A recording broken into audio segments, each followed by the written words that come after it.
भुल्दैछु तिमीलाई बिस्तारै म फर्किँदैछु आफ्नै हालमा।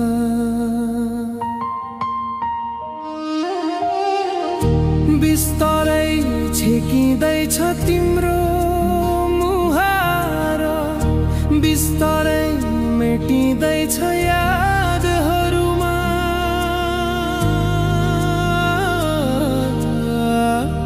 म नै टाढा जान्छु ल, के तिमी खुसी हुनेछौ र?